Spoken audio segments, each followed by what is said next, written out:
এমন একজন মালিকের সন্ধান পেয়েছি রে, যে মালিকের নাম দিলে কলিজাটা বড় শান্ত হয়ে যায়। আমি আমার মালিকের প্রতি ঈমান হারাতে পারবো না। এইরকম কথা যখন মা সেটা বলছে, তার 8 থেকে 10 বছরের বাচ্চাটাকে কড়াইয়ের কাছে নিয়ে ধাক্কাটা মেরে সরাসরি কড়াইয়ের মধ্যে ফেলে দিয়েছে। পৃথিবীর কি নির্মম ইতিহাস! মায়ের সামনে টকবক তেলের মধ্যে যখন সন্তান পড়ে গিয়েছে, মা সেটা চোখের পানি ছেড়ে ছেড়ে কাঁদে, আকাশের দিকে তাকিয়ে বলে, রে মালিক, আমার তো কোনো দোষ নাই, আমি তো আপনারই উপরে ঈমান এনেছি, আপনাকে এক আল্লাহ বলে জেনেছি। ও মালিক, আপনার কাছে আমার চাওয়ার কিছু নাই, আপনার কাছে আমার পাওয়ার কিছু নাই, শুধু চাই আমাকে আপনি ধৈর্য ধরার মতন তৌফিক দান করুন। পয়গম্বর মূসা আলাইহিস সালাতু ওয়াস সালামের জমানার ঘটনা।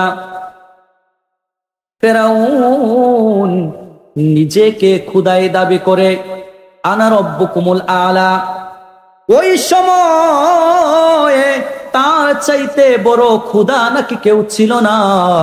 সমস্ত মানুষদেরকে তার দিকে আহ্বান করত, মানুষদেরকে বলতো তার প্রতি ঈমান আনার জন্য। ও আমার ভাই, দিলটাকে একটু নরম করে দেন, কথাগুলা কান দিয়ে শুনেন না, কান দিয়ে না শুনে দিল দিয়ে শুনেন, হয়তো এই মাহফিলটা আপনার নাজাতের উসিলা হয়ে যেতে পারে। আল্লাহর নবী জিবরাইলকে যখন বলছেন, রে ভাই জিবরাইল, জান্নাতের সুঘ্রাণ কোথা থেকে আসছে, পয়গম্বর যখন এই কথা বললেন, হযরতে জিবরাইল বলছেন, ইয়া রাসূলুল্লাহ, ইয়া হাবিবাল্লাহ, নবী গো, পয়গম্বর মূসা আলাইহিস সালাতু ওয়াস সালামের জামানার ঘটনা শোনাচ্ছেন জিবরাইল। মুফাসসিরিনে কেরাম এই ঘটনাটি হুবহু তারা লিখেছেন, কুরআনের মধ্যেও এই ঘটনাটি এসেছে। ও আমার ভাই, পয়গম্বর মূসা দ্বীনের দাওয়াত নিয়ে মানুষের কাছে যেতেন। সেই ফেরাউন মানুষকে যখন তার দিকে আহ্বান করত, ফেরাউন নিজের সন্তান দেওয়ার মতন ক্ষমতা ছিল না, সে ছিল আটকুরা। আটকুরা বুঝুননি, মানে সন্তান জন্ম দেওয়ার মতন তার ক্ষমতা ছিল না। তার একটি পালক সন্তান আনছে, মেয়ে, লালন পালন করার জন্য একটি পালক সন্তান আনছে, মেয়ে। এই মেয়েটাকে দেখাশোনা করার জন্য একটি দাসী রাখছে। আগের আমলে কিন্তু এরকম দাসী থাকতো, রাজা বাদশা গুলা এইরকম রাখতো। আপনাদের অনেক যারা এলাকার জমিদার আছে দেখবেন, ক্ষেত খামারের কাজ করার জন্য একটা ছেলে অথবা রাখাল হিসাবে গোরের মধ্যে রাখা দিত। ওইটা আগের মানুষগুলা, ওই উনারা কইতে পারবো, মুরব্বী যারা। তো ওই মেয়েটাকে দেখাশোনা করার জন্য একটা মহিলা নিয়োগ দিছে, তার নাম ছিল মুফাসসিরিনা কেরাম বলছেন তার নাম ছিল মাশেতা অথবা মাশতা। মাশেতা অথবা মাশতা। শুনেন, মূসা আলাইহিস সালাতু ওয়াস সালাম ওই মাশেতা পয়গম্বর মূসার প্রতি ঈমান এনেছে।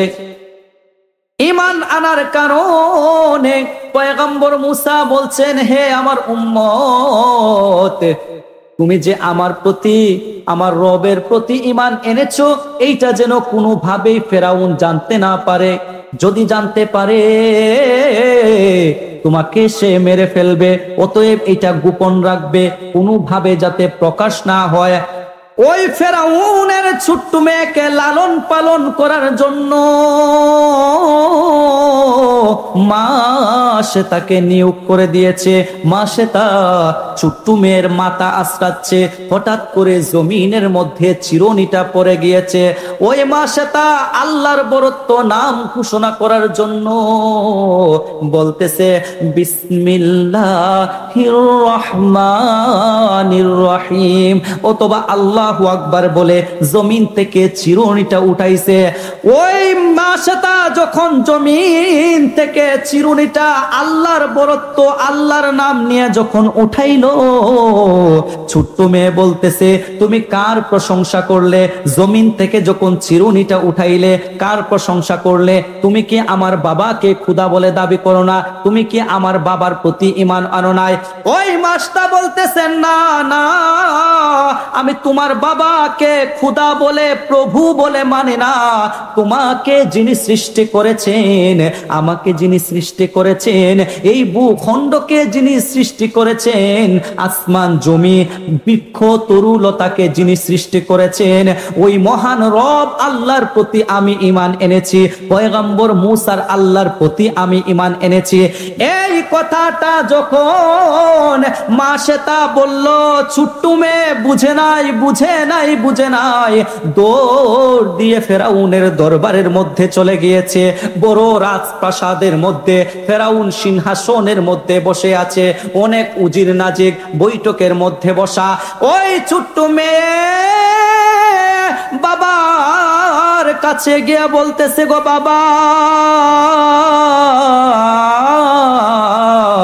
আপনি যে আমার জন্য যেই একটি মহিলাকে নিয়োগ করেছেন, ওই মাসটা তো আপনার প্রতি ঈমান আনে নাই। পয়গম্বর মুসা আল্লাহর প্রতি নাকি ঈমান এনেছে। ওই এই প্রথম কথাটা যখন ফেরাউনের কাছে ছোট্ট মেয়ে বলল, ফেরাউন বিশ্বাস করে না। আছে না অনেক সময় ছোট মানুষগুলা কথাবার্তা বললে পরে মানুষগুলা ওইভাবে বিশ্বাস করতে চায় না। মাসেতা যখন বিসমিল্লাহ বলে চিরুনিটা উঠালো, ছোট্ট মেয়ে যখন ফেরাউনের কাছে গিয়ে বলল, উজির বলতেছে, হে মালিক, আপনার মেয়ে যেই কথাটা বলেছে, এই কথাটাকে আপনি একটু কর্ণপাত করুন। তার আগ থেকেই মাসেতার যে চলাফেরা দেখতেছি এইটা ঠিক না, হতে পারে সে ভিন্ন কোনো কথা বলতেছে। হাউজের মধ্যে তাকে ডাক দেন।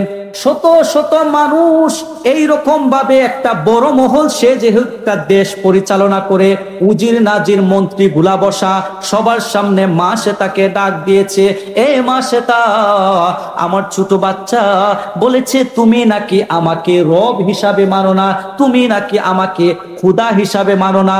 কথাটা কতটুকু সত্য? মাসেতা বলতেছে, হে ফেরাউন,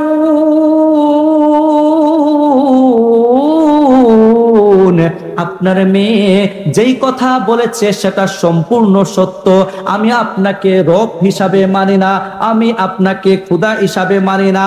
ও ফেরাউন, আমি পয়গম্বর মুসার আল্লাহর প্রতি ঈমান এনেছি, আমি উনার পয়গম্বর মুসার প্রতি ঈমান এনেছি। এতগুলা মানুষের সামনে যদি কোনো চেয়ারম্যান আর কোনো মেম্বার রে বেইজ্জতি করে, তার কি সহ্য হইব? সহ্য হইব নি? যখন ফেরাউনকে এই কথারে বাবা বইলা ফেলছে, উজির নাজিরে লাগাই দিছে, আরে কই কিতা, হে প্রভু মালিক, আপনার সামনে বেটি মানুষই এত বড় কথা কইছে। হেরে উস্কাইয়া দিছে উজির আর নাজিরে। আরে এত বড় কথা সে কিভাবে বলল, এখন কি করা যায়? উজিররা বলতেছে, তাকে এমন এমন শাস্তি দেওয়া দরকার, ইসলাম গ্রহণ করার কারণে এমন শাস্তি তাকে দেওয়া দরকার, যেই শাস্তি দিলে আপনার এরিয়ার মধ্যে, আপনার দেশের মধ্যে আর কোনো মানুষ যেন আপনার প্রতি ঈমান না হারায়, সব সময় যেত আপনার প্রতি ঈমান রাখে। ফেরাউনকে উজির নাজির মন্ত্রী থেকে পরামর্শ দিছে কি করা যায়। তাহলে উজির এরা বলতেছে, একটা কাজ করতে পারেন হে প্রভু, ও আমাদের মালিক, তাকে একটি কাজ করতে পারেন, বড় কড়াই আনতে পারেন, বড় একটা ডেক আনতে পারেন, বড় ডেক আইনা এটার মধ্যে তেল ফুটাইতে পারেন, তেল ফুটাইয়া তাকে এটার মধ্যে নিক্ষেপ করতে পারেন। এমন শাস্তি দিলে হয়তো মানুষগুলা যখন দেখবে আপনার প্রতি আর ঈমান হারাবে না। যেই কাজ, যেই কথা সেমন কাজ। সমস্ত এলাকার মধ্যে ফেরাউনের কথা শুনে দব বাজাইয়া সমস্ত জায়গার মধ্যে খবর দেওয়া হয়েছে, আগামী অমুক তারিখে ফেরাউনের দরবারের মধ্যে সমস্ত মানুষ যেন একত্রিত হয়, মাসেতাকে শাস্তি দেওয়া হবে। এইরকম ঢুল পিঠাইয়া সমস্ত জায়গার মধ্যে খবর দেওয়া হয়েছে। হাজার হাজার মানুষ শাস্তি দেখার জন্য একত্রিত হয়ে গিয়েছে। হায় রে, পুরুষ মহিলা সবগুলা এসেছে। এখন কি করতে হবে? ফেরাউনের মাসে তার দুইটি সন্তান ছিল, একটি দুধের বাচ্চা মেয়ে সন্তান, আর একটি মোটামুটি বয়স 8 থেকে 10 বছরের ছিল। ওই দুইটি সন্তান বিচারের যখন কার্যক্রম হবে, ও মনসুরনগরের মুসলমান ওই দুইটি মেয়েকেও আনা হলো। উজিরে বলতেছে, ওগো প্রভু, ওগো আমাদের মালিক, ওগো আমাদের খুদা, একটি কাজ করতে পারেন। কি কাজ করা যায়?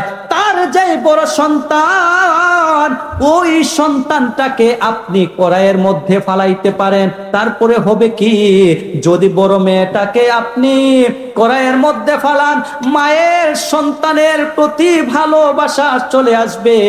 হতে পারে ওই সন্তানের দুঃখে দুঃখিত হইয়া পয়গম্বর মুসার প্রতি যেই ঈমান এনেছিল, তার খুদার প্রতি যেই ঈমান এনেছিল, হয়তো সেটা সে ছেড়ে দিতে পারে।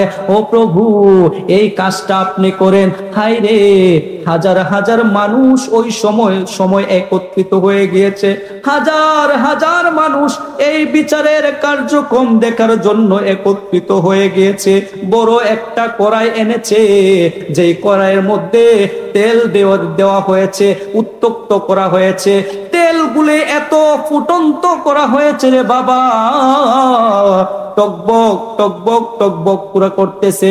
হাজার হাজার মানুষও সামনে দাঁড়িয়ে আছে। উজির যখন বলতেছে, ফেরাউন, এই কাজ, প্রথম সন্তানটাকে আপনি তেলের মধ্যে ফেলে দেন, দেখেন কি রকম হয়। মানুষগুলা যে কোনো দাঁড়িয়ে আছে, ফেরাউনের কাছ থেকে নেমে যখন ওই উজিরের কথা শুনে, ফেরাউন অথবা উজির মাসে তার প্রথম সন্তান 8 অথবা 10 বছরের সন্তানটাকে ওই খড়াইয়ের পাড়ের মধ্যে নিয়ে গেছে। ওইখানে যাওয়ার পর মাসে তাকে ডাক দিচ্ছে, রে মাসে তা, এখনো সময় আছে, পয়গম্বর মুসার প্রতি ঈমানটা ফেলে দে, ফেরাউনের প্রতি ঈমান নিয়ে আয়। মাসে তা বলতেছে, আমি কিভাবে তোমাদেরকে বুঝাই, এতদিন তো আমি বিপদের মধ্যে ছিলাম, মালিককে জানতাম না, চিনতাম না। এখন এমন একজন মালিকের সন্ধান পেয়েছি রে, যে মালিকের নাম দিলে কলিজাটা বড় শান্ত হয়ে যায়। আমি আমার মালিকের প্রতি ঈমান হারাতে পারবো না। এইরকম কথা যখন মা সেটা বলছে, তার 8 থেকে 10 বছরের বাচ্চাটাকে কড়াইয়ের কাছে নিয়ে ধাক্কাটা মেরে সরাসরি কড়াইয়ের মধ্যে ফেলে দিয়েছে। পৃথিবীর কি নির্মম ইতিহাস! মায়ের সামনে টকবক তেলের মধ্যে যখন সন্তান পড়ে গিয়েছে, মা সেটা চোখের পানি ছেড়ে ছেড়ে কাঁদে, আকাশের দিকে তাকিয়ে বলে, রে মালিক, আমার তো কোনো দোষ নাই, আমি তো আপনারই উপরে ঈমান এনেছি, আপনাকে এক আল্লাহ বলে জেনেছি। ও মালিক, আপনার কাছে আমার চাওয়ার কিছু নাই, আপনার কাছে আমার পাওয়ার কিছু নাই, শুধু চাই আমাকে আপনি ধৈর্য ধরার মতন তৌফিক দান করুন। এইভাবে করে যখন প্রথম সন্তানটাকে তেলের মধ্যে পালাইয়া দিয়েছেন, মা সেটা যখন দ্বিতীয় সন্তানটা কুলের মধ্যে ছিল অথবা হাতের মধ্যে ছিল, যখন সে ফেরাউনের প্রতি ঈমান আনে নাই, উজির বলতেছে আরেকটা কাজ করেন, তার যে দুধের বাচ্চা সন্তানটা আছে ওই সন্তানটাকেও নিয়ে ফেলে দেন। এইভাবে করে যখন বলছে, তার দুধের বাচ্চা সন্তানটাকে কুল থেকে টান দিয়ে দিয়ে যাচ্ছে। ছোট সন্তান তো বুঝে না, মা বা বলে চিৎকার করতেছে, ও মা, কোথায় যেন নিয়ে যায়, কোথায় যেন নিয়ে যায়। মা সেটা বলে, গো মা, আমি জানি তোমার সাথে এইটাই হচ্ছে আমার শেষ দেখা, যাও যাও যাও, তোমাকেও আল্লাহর রাস্তায় ছেড়ে দিয়েছি। ছোট সন্তানটাকে দিয়ে যখন কড়াইয়ের উপরে রাখছে, উপর দিকে দুইটা টেক ধরে আছে, নিচের দিকে মাথা দিয়ে আছে। আপনি চিন্তা করুন যদি আপনার সন্তানটাকে এইরকম অবস্থা হতো। আরে বিভিন্ন জায়গায় দেখেছি আগুনে যখন মানুষ পুড়ে যায় শরীরটা জানি কি রকম হয়ে যায়। মায়ের সামনে যখন সন্তানটাকে এইভাবে ধরে রাখলো, বাসে তা আল্লাহর দিকে তাকায় আর বলে, রে আল্লাহ, আমার তো কোনো দোষ আমি করি নাই, আপনার উপরে ঈমান এনেছি। পয়গম্বর মূসার প্রতি ঈমান আনার কারণে যেই সন্তানগুলাকে আমি গর্ভে ধারণ করেছিলাম ওই সন্তানগুলাকে আজকে আপনার রাস্তায় আমি ছেড়ে দিয়েছি। উজির বলতেছে, রে মাসেতা, এখনো সময় আছে, তোর ভিতরে কি একটু সন্তানের প্রতি মায়া নাই? মাসেতা ডাক দিয়ে বলতেছে, রে ফেরাউন, শুন শুন শুন, পৃথিবীর মধ্যে আদম আলাইহিস সালাতু ওয়াস সালাম থেকে নিয়ে যত পৃথিবীর মানুষ আসছে অথবা আসবে, আল্লাহ যদি কিয়ামত পর্যন্ত আমাকে হায়াত বাড়াইয়া দেয়, কিয়ামত পর্যন্ত পৃথিবীর সকল মানুষের মা যদি আমাকে বানাইয়া দেয়, তারপরেও আমি আল্লাহর প্রতি ঈমান আনবো না। আমার প্রত্যেকটি সন্তানকে আমি আল্লাহর পথে শহীদ করে দিব, আমি আল্লাহর রাস্তায় শহীদ হওয়ার জন্য দিয়ে দিব।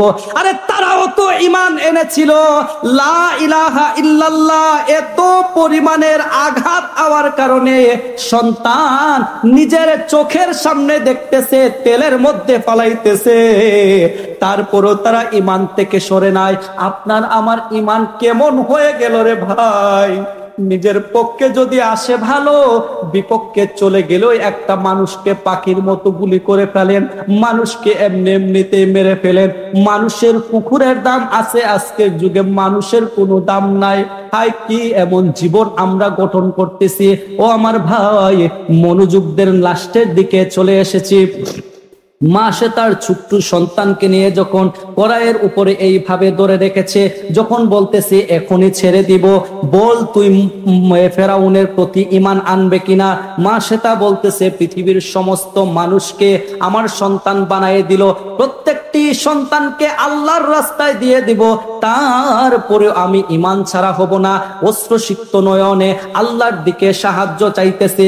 ওই ছোট মাসুম বাচ্চাটাকে যখন তেলের মধ্যে ফেলে দিয়েছে, সাথে সাথে তার হাড্ডি থেকে মাংসগুলা ছুটে গিয়েছে, ছেদ করে উঠে গিয়েছে। মা বোনরা যখন রান্না করে, তেলটা যখন বেশি গরম করে, মাছ যখন কড়াইয়ের মধ্যে দেয় তখন একটা আওয়াজ করে। এত বড় ডেগের মধ্যে যখন সন্তানটাকে ফালাইয়া দিয়েছে, ওই মা কান্না করে আল্লাহর কাছে সাহায্য চাইতেছে। আল্লাহ ওই সন্তানের জবানকে খুলে দিয়েছেন। তারা বলতেছে, গো মা,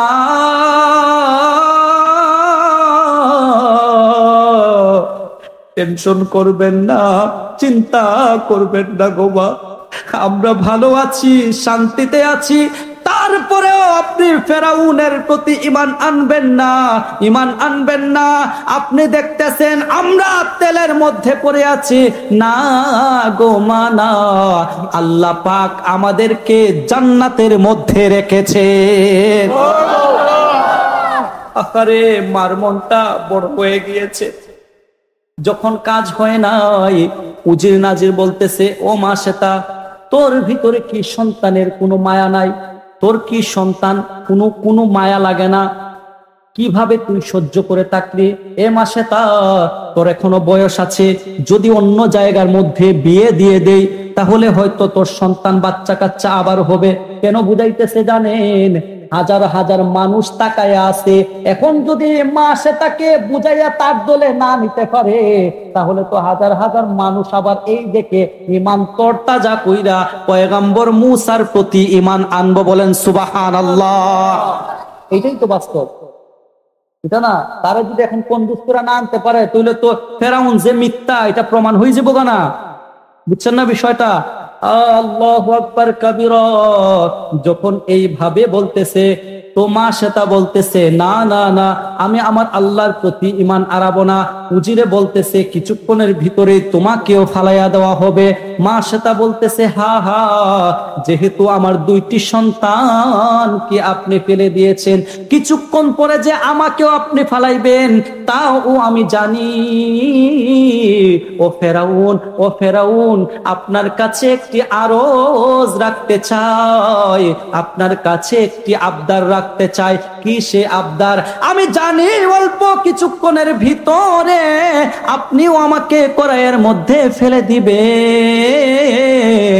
ও ফেরাউন, আপনার কাছে অনুরোধ, আমার গায়ের হাড্ডিগুলা আর আমার দুইটা সন্তান, এই ডেগের যে হাড্ডিগুলা রয়েছে, ওই ডেক থেকে হাড্ডিগুলাকে নিয়ে যে কোনো একটি জায়গার মধ্যে কবর দিয়ে দিবেন। আপনার কাছে আমার কিছু চাওয়া নাই। নিষ্ঠুর ফেরাউন সেই সময় উত্তর দিয়েছিল, তোর আশাটা যতক্ষণ পর্যন্ত তোকে আমি না মারবো, তোকে যতক্ষণ পর্যন্ত ওই ডেস্কির মধ্যে, ডেগের মধ্যে, তেলের মধ্যে না ফালাইবো, ততক্ষণ তো তোর আশাটা পূরণ হবে না। এই উজির, মা শ্বেতার চক্ষুটা বাদ, হাতটা বেঁধে ফেল। ফেরাউন নিজে সিংহাসন থেকে উঠছে, কড়াইয়ের পারে নিয়ে গেছে। বাবারে, ওই মা শ্বেতাকে দূর থেকে এসে একটা লাত্তি মারছে, ওই কড়াইয়ের মধ্যে ফেলে শহীদ করে দিয়েছে। বলেন সুবহানাল্লাহ। ওই মা শ্বেতার কথা অনুযায়ী উজিররা বলতেছে, যাক হয়ে যখন গেছে, তার লাস্ট একটা আবদার ছিল, ওইটাই করেন। ফিলিস্তিনের পাশে এখন পর্যন্ত ফিলিস্তিন নামক দেশটা আছে, ওই ফিলিস্তিনের পাশের মধ্যে আল্লাহর নবী যখন বাইতুল মুসলমানের প্রথম কিবলা বাইতুল মুকাদ্দাসের মধ্যে নামাজ পড়ানোর জন্য যখন রফরফ দিয়ে আসতেছিলেন, ওই সেই জায়গার মধ্যে ফিলিস্তিনের পাশের মধ্যে বাইতুল মুকাদ্দাসের পাশে ওই ফেরাউনের সন্তান এবং ফেরাউনের কবরকে কবর দেওয়া হয়েছিল। এখন পর্যন্ত যদি সৌভাগ্য হয়, গেলে পরে দেখতে পারবেন জান্নাতের সুঘ্রাণ আসতেছে। আল্লাহর নবী এই মেরাজে যখন যাচ্ছিলেন, সকল নবী এবং পয়গম্বরদেরকে যখন একত্রিত করা হয়েছে, আমার আল্লাহ ডাক দিয়ে বলেছেন, ও আমার বন্ধু, ও আমার হাবিব, 1 লক্ষ মতান্তরে 2,24,000 পয়গম্বর এইখানের মধ্যে উপস্থিত হয়েছে। কেউ কি ইমামতির দায়িত্ব দেওয়া হয় নাই। আজকে সকল নবী এবং সকল রসুলদের ইমামতি যিনি করবেন, হায়াতুন নবী, জিন্দা নবী, মায়ার নবী, হুজুরে পুরো নূর সাল্লাল্লাহু আলাইহি ওয়াসাল্লাম সকল নবী এবং রসুলদের ইমাম হয়ে ইমামতি করিয়েছেন। বলেন সুবহানাল্লাহ। ওই নবী যখন বললেন নাকের মধ্যে সুঘ্রাণ আসে, জিবরাইল আলাইহিস সালাতু ওয়াস সালাম বলতেছেন, ওই যে ফেরাউনের জমানার মধ্যে মা শ্বেতাকে, তার সন্তানকে একত্রিত জায়গার মধ্যে কবর দেওয়া হয়েছে। ওগো আল্লাহর নবী, ওই সেই কবর, যেই কবর থেকে আপনি জান্নাতের সুঘ্রাণ পাচ্ছেন। দেখেন, তার জীবনের 2টি সন্তানকে হারাইয়া ফেলেছে, তার নিজের জীবনকেও হারাইয়া ফেলেছে। আল্লাহ পাক ওই মা এবং মেয়ের কুরবানিকে এমন ভাবে কবুল করেছেন, আমাদের আপনাদেরকে জানানোর জন্য জিবরাইলের মাধ্যমে আল্লাহ পাক সেই মুসা আলাইহিস সালাতু ওয়াস সালামের জমানার ঘটনাকেও পৃথিবীব্যাপী প্রচার এবং প্রসার করার জন্য উম্মতে মুহাম্মাদের কাছে, আল্লাহর পয়গম্বরের কাছে সেই খবরও পৌঁছে দিয়েছেন। বলেন সুবহানাল্লাহ।